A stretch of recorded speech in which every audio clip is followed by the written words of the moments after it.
Maithili express की शानदार प्रस्तुति।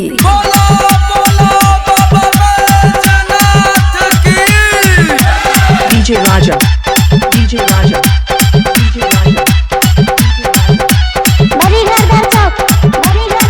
खुशी रिकॉर्डिंग स्टूडियो बलुआहा। चढ़ल सावन चकावर सजाइल तबे भगिया जागता है।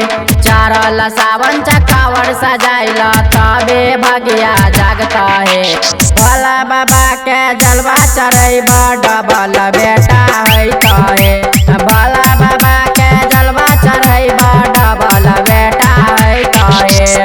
डीजे राजा, डीजे राजा, डीजे राजा,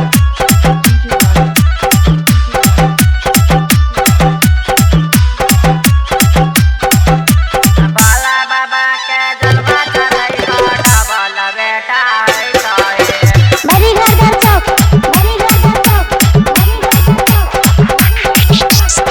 बड़ी नीमन लागे चा भौजी पियरी हे ड्रेस में है तलनमा खिलता गनमा चढ़ते सावन में। चढ़ते सावन में बड़ी नीमन लागे चा भौजी पियरी हे ड्रेस में है तलनमा खिलता गनमा चढ़ते सावन में। भैया के साथ धरल है भौजी तबे बोलब मजई है। भैया के साथ धरल है भौजी तबे बोलब मजई है। भोला बाबा पर जलवा चढ़ब डबल बेटा है। भोला बाबा पर जलवा चढ़ब डबल बेटा है। डीजे राजा, डीजे राजा, भोला बाबा के जलवा चढ़ब डबल बेटा है।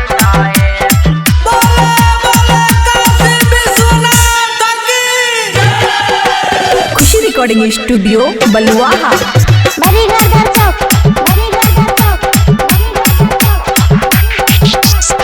पहिला पहिला सुल्तान गजन भैरली हजल हे। काने काबर धई के भौजी जय देव घर हे। जय देव घर हे। पहिला पहिला सुल्तान गजन भैरली हजल हे।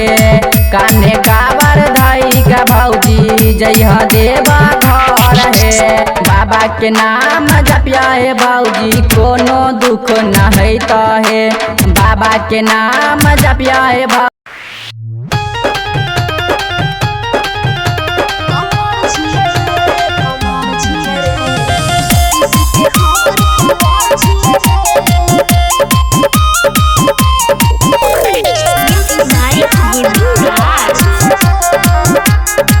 खुशी रिकॉर्डिंग स्टूडियो बलुआहा। कथिले छही तू पागल रे, आँख में चश्मा छै लागल रे सुने। कथिले छही तू पागल रे, आँख में चश्मा छै लागल रे। फैन हमर पवन समर छियै रे,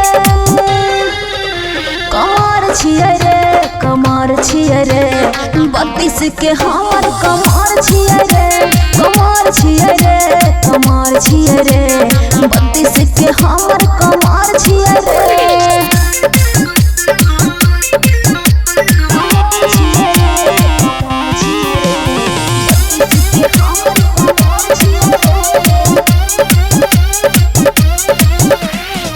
देखी के हमर जवनिया कहै छै बन जोरनिया। हमरा एना नै बाबू सब बुझे रे, देखी मुहवा से रस तोरा चुए रे। पागल करबै हम जेकर सनम छियै रे, कमर छियै रे, कमर छियै रे।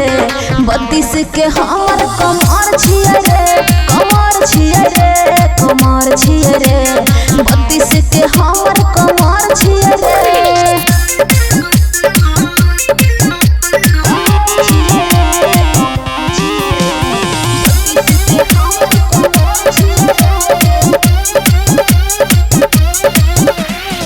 बुझ छै हमरा खेलवना फोरा छोरा फुलावाना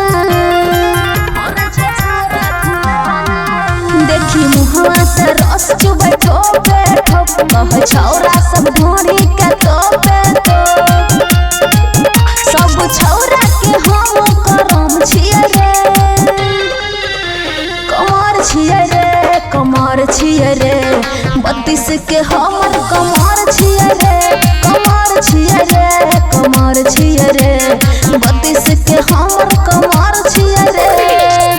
खुशी रिकॉर्डिंग स्टूडियो बलुआहा।